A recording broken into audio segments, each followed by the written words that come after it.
Morning, everybody. Hope you are doing well as we end our first 2 weeks of online school. Unfortunately, you probably heard that we'll be doing this at least through I think, April 24th. The governor's called for all schools to be closed through that. So public schools are doing that, and we're going to follow suit. It's the end of our first 2 weeks. Spring breaks next week, so I know you're looking forward to that, even though your plans, like ours, are probably messed up. I'm praying for you. I'm hoping that your family is safe and healthy, and that you're going to enjoy this break. It might be a really good time if you need to catch up on stuff. You've got everything in for me, great. If not, great time to catch up on it the next few days. So that way, when we get started back, you can just hit the ground running. Today, I really want to go over the next 3 commandments of our 10 commandments. So let's just go ahead and get started on that.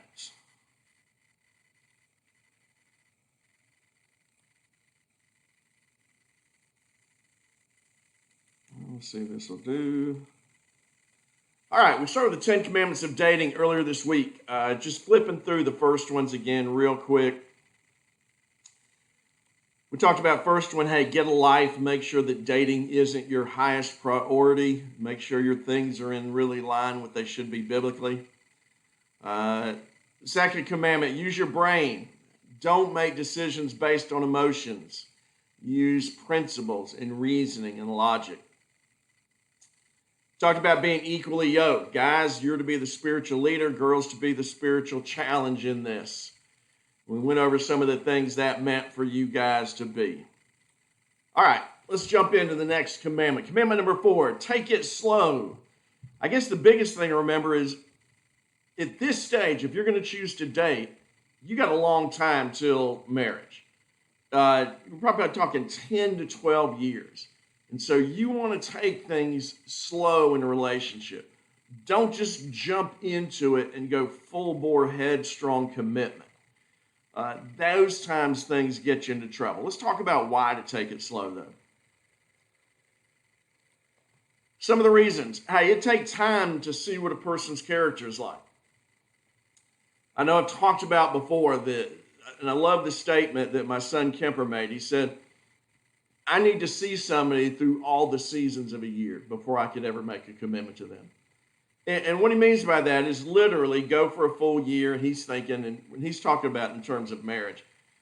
But you want to see people in different things. How are they when things are good? How are they when things are not so good? How do they react when they fail? How do they react when they lose? How do they react when they don't get their way? You want to be able to see them in this so you can see what kind of character do they have. And that takes time. Everybody's on their good behavior when they start into a relationship. It's as you move along that they become more and more what they're really like. And so don't get overly committed too quick. You want to see what's that character like. Hey, second thing, you just protect yourself from getting attached too quickly. Remember we already said emotions, sin can lead you wrong. That's why Scripture says guard your heart, protect it. Emotions come and go, and usually that's the quickest thing, that first infatuation we feel. Everything is wonderful. They can do no wrong. And a lot of times our emotions cloud our judgment. So you want to protect yourself from getting attached too quickly. All right, how do you do it? Hey, remember your age. We just mentioned that. You got a long time. Keep relationships casual right now. Do things together with people, although that thing sort of sucks right now. That ain't going to work, I know. But really, it's kind of hard to date right now, I would think. But when we get back to a more normal lifestyle, hey, do things together with other people. Mainly because we just tend not to get in trouble. Most of the things that are going to get us into trouble in a dating relationship, we're doing when we're alone with the person, not with other people. Other people around you can be a safety barrier. Hey, make your one-on-one dates short and casual. Plan them, get them done. When you're through with doing what you're going to do, end the day. You don't have to push it all the way to the curfew. Again, I think the expression we used to hear when I was little, a long time ago, I know, idle hands are the devil's workshop. It is in that unplanned time that we get into trouble. Now, I'm not saying, okay, we're going to plan a makeout session. We're going to plan to go to bed together, have sex. No, that's not the kind of plan I'm talking. You really want to set your schedule and your plan so you don't have to deal with that temptation. Hey, delay physical affection. Define strong boundaries. We're going to talk about boundaries in just a second. But keep innocent expressions special. You know, there's something called the law of diminishing returns. What excites me today doesn't excite me tomorrow. We've talked about it in terms of what goes on with pornography and some other things. You know, hey, push off the first kiss. Keep it off as long as you can. Now, I know some people that have gone all the way till they got married. I don't necessarily think you ought to do that. I think that's a little crazy. But that they never kissed the person they were going to marry until they got married, and the preacher said, okay, you may kiss the bride. Now, that's going to pretty much extreme. But I do think you want to push off those things. Because let's face it, you're probably not going to be getting involved sexually if you've never kissed yet. If you have, then there's some other issues going on there. But just delay those things. You don't have to jump into the physical aspect of a relationship. And in fact, to be honest, when you think about it, probably the big thing that changes between somebody you're dating and somebody you're a really close friend with the opposite sex is that physical involvement. So there's probably a good chance you shouldn't be there at all. Hey, stay connected with your friends. Remember we talked about get a life. You get those people that they abandon all their other friendships. They spend all their free time with the person that they're dating. Don't follow that pattern. It's unhealthy. Most likely, your friends are going to be your friends a whole lot longer than this person you're going to be dating is your dating partner. Those relationships will tend to last a lot longer. So make sure you have time for them. Even still to this day, my wife, several times a year, she's going to go off on weekend trips with her closest friends. She has other friends that they get together, once a month, just to get together and talk and to keep those relationships. We need to do that. I think it's a great thing. Hey, one night on the weekend night, you and your date, the other night should be you and your friends. Make sure you keep those relationships strong. Okay, this is sort of the crazy one I know a lot of people think. We talked about before, guys being a spiritual leader to open and close the date on prayer. This one says avoid intimate prayer time together. What do I mean by that? Here's one of the situations you find. I know you may not have ever experienced it, but one of the most emotionally binding things you can do with somebody is to share those intimate, heartfelt needs you have and pray together. There's just something really binding about that with people. And here's the danger in the relationship. Remember, we've already said before, probably the biggest temptation, the biggest struggle for Christian couples, I think any couples, is getting involved physically. And once you build that incredible, deep emotional intimacy that intimate prayer time can build together, it makes it a whole lot easier to step into physical intimacy. It's also this place where I think guys can take advantage of women. Women, they want to be emotionally connected to a guy, and they're ready to pour their heart out to him.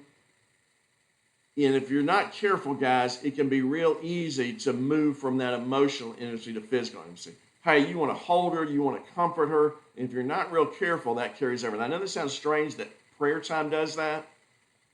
Hey, save those most intimate needs you have with prayer with your D group or with a group of guys that your accountability partners. Keep that within the same sex. I know that's kind of crazy, but it's just a boundary you just want to set up now. And then finally, hey, avoid the M word. And we're talking marriage there. All the time you hear kids in high school, they found the love of their life and they're already starting talking about marriage. That's crazy. Usually the only people that tend to get married in high school are the ones that feel they have to because somebody's gotten pregnant there.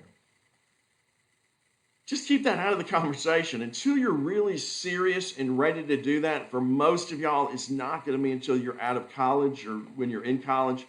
Don't even bring that up. Because the reason why, when you start thinking about that, we're committed to each other, we love each other, it makes it so much easier to fall into sexual sin and sexual temptation there. You start thinking of this person as belonging to you. We love each other. We're committed to each other. Stay away from that. It's an unhealthy thing. You don't want to go there. All right, so just, hey, take it slow. Let the relationship build slowly and gradually, especially so you can figure out, hey, is this the kind of person that I really want to spend a lot of time with? And the other part, it really keeps your emotions in check from getting too crazy. All right, let's talk about boundaries. In fact, this is probably the last section. We're probably just going to get to these two verses today because of our time limit. Hey, thou shalt set clear boundaries. We talked about what a boundary is before. It's those things that sort of define our lives. It might be the double yellow line in the road. It might be the out of bounds in basketball, football, any sports. It can be the goal line, the touchdown line. All of those things are boundaries we have to deal with. And sometimes they're not visible lines. So there's speed limits.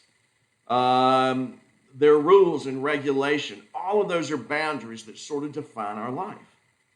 So here's the key thing. What do good boundaries do? Hey, they create freedom. And freedom is the ability to make choices based on our values rather than out of fear or guilt. That's the way we want to live. We don't want to live in fear. We've seen a lot of fear going on lately with the coronavirus and people acting really crazy. You know, you don't need 2,000 rolls of toilet paper in your house. That's just irrational. You don't need, I know my wife was going to make some bread and we went there and suddenly went to the grocery store. Everybody's turned into Betty Crocker. No flour. I'm thinking, are all these people baking? Are they so panicked that there's not going to be bread in the grocery store again that I got to buy all the flour up? That's irrational. That's acting out of fear. The other thing is guilt. And especially in relationships, we feel guilty about something. And we end up doing things that aren't real wise. So what we want to do is protect that freedom in our relationships, and that's freedom to act the way that God wants us to. Let's talk about some boundaries that ought to be there in dating relationships. And we're going to go through these fast because our time's going to run out. Hey, number one, we already talked about equally open, no missionary dating.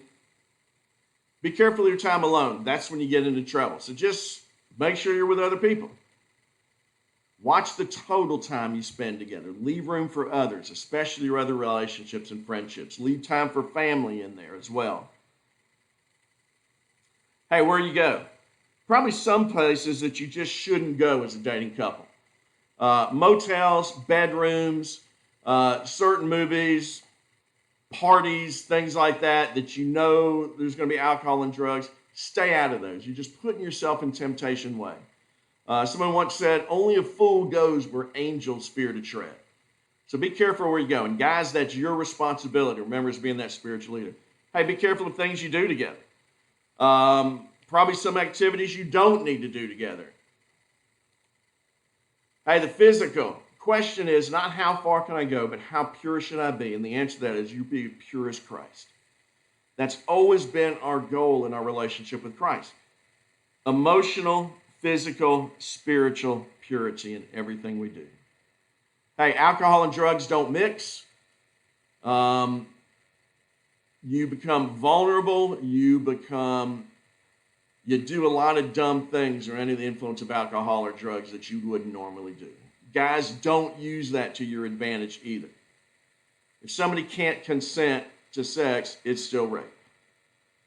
Hey, what not to wear? We're going to talk more about this later on in a forum.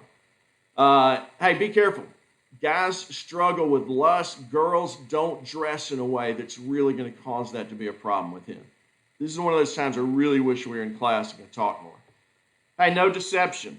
If somebody lies to you on a regular basis, you ought to end the relationship. When there's deception, there's no relationship. Be yourself. If you feel like you have to be something else or act like something than you really are to get somebody, why do you want to be with them? You want somebody who loves you and cares for you because of who you are. Hey, don't lead somebody on. Once you know where you're going, be clear about your intentions. When it's time to end the relationship, end it. Don't keep it dragging. Hey, listen to your friends and parents. That's why you don't want to cut off relationships. They're going to see things that you don't see. And that was the end of it. All right, we're going to wrap up here. Time's about to run out. Hey, have an awesome break. I love you. Hope to see each of you soon. Bye, guys.